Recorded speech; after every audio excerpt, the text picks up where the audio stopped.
Hey Oklahoma 4-H, my name is Alex Cox and I am the 4-H educator in McLean County, and October is officially 4-H STEM month, and I'm so excited to introduce to you the 2020 4-H STEM Challenge, which is Mars Base Camp. Mars Base Camp has 4 activities that youth can participate in. In this video, we are going to be focusing on just the first activity, which is Land Zone Surveyor. As you can see on my table, I have a bunch of different items. And so this is what, when you order your kit, this is what it looks like in the mail. And in this box, there is materials for all 4 of the activities, but today we're just doing the first activity, so I have already pulled what we need. You will need the facilitator's guide. You will need a youth guide for as many youth as will be participating with you on that day. You will need the Mars cards. And you will also need the parachute people. I've only gotten 2 out, but it comes with 4 in your kit. You need the die, some sticky notes, and last but not least, you will need your Mars.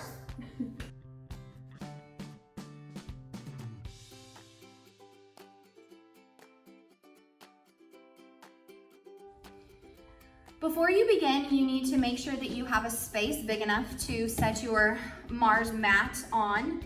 Right now, I have it propped up on a table because I wanted to show you some things about this map. So as you can tell, this map is divided into coordinates. We've got 1 up here and it goes to number 4 over here.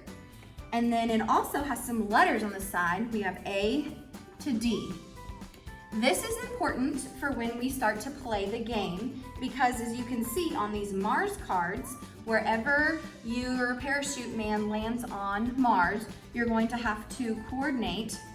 If it lands in this square right here, that would be B2, and we will need to grab the B2 Mars card. They are listed up in the corner.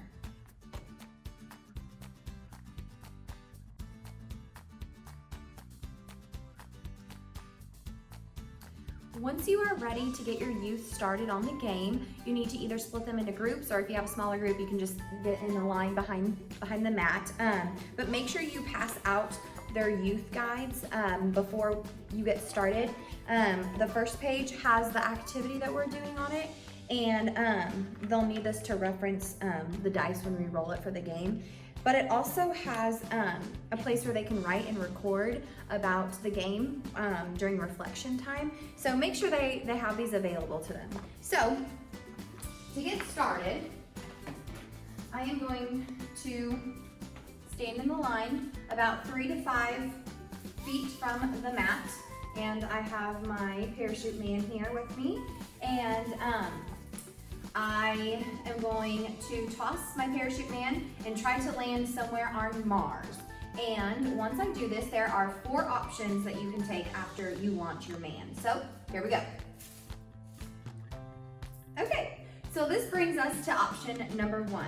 My parachute man did not land anywhere on the mat, so that means it is not my turn anymore. I give it to the next person, then they go back in line and I wait my turn again. Or if you're doing it with partners, it's my partner's turn. So let's see if I can get options 2, 3, and 4 for you. Okay, so I'm going to shoot my man up into orbit. Dang it, I got option 1 again. But let's say that that time when I threw it, my man landed in square A1. This means if you take a look at your facilitator guide or your youth guide, this means that I went into orbit and I landed on A1. So if you land in A1, A4, D1, or D4, which is all the 4 corners of Mars, you went into orbit and you landed. So on that note, for option 2, I'm going to grab the A1 card. It states it up here in the corner if you're wondering where I got that from. And so I have my card now, and I will take my marker. Everyone will get a sticky note. And that square has been landed on, and now it is the next person's turn. So I'm the next person again. I'm going to hopefully land on Mars this time so I can show you.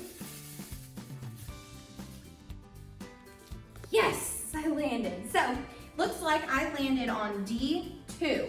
So, in your book, you will note that there are these dice symbols down here. So, since I landed in the middle portion of Mars, I now have to know if I landed safely or not. So to do that, I must take my dice. I'm going to roll my dice, and I got a number 6. And so if you look in your guide, number 6 means, oh dang it, sorry, your parachute did not deploy and you crashed. So I crash landed, I have to pick my parachute man up and I go to the back of the line and it's the next person's. But if you roll a 1, 2, or 3, you successfully launched and landed and you get the card for whichever square you landed in. If you got a number 5, sorry, you landed upside down due to Martian's wind. So you rolled over and you got stuck to the ground. So you have to go to the end of the line. And if you roll a 4, sorry, you were hit by a space debris and you crashed. So that means you did not land and you have to go to the back of the line. So you really want to roll a 1, 2, or 3 so then you can grab your card and you have officially landed. So I rolled a 6. I have to go back and do my turn again. So let's see if I can get scenario number 4. I don't know if I can do this, but dang it, I missed. But scenario number 4 is if you land on a square that already has a sticky note and has already been landed on, that means you have to go to the back of the line as well, and you did not successfully land on Mars.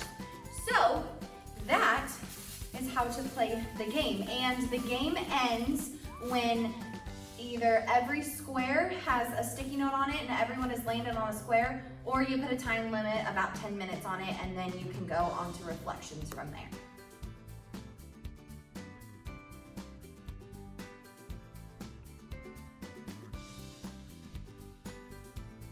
Once you have completed the actual game, it's now time for reflections and for you to maybe ask some of those questions that kids are wondering, or things as such. So in your facilitator guide, there is a section in here with some extra questions that you might want to ask the students. And it does go through a whole reflection area in here, but for the most part, you want to make sure that every student shares their Mars card wherever they landed, so everyone kind of gets to see the whole aspect of Mars. And then they also get to fill in their this page in the student or in the youth guide. So it's important to make sure everyone gets to talk about and see what is on every Mars card in the game. Thank you so much for watching my video today.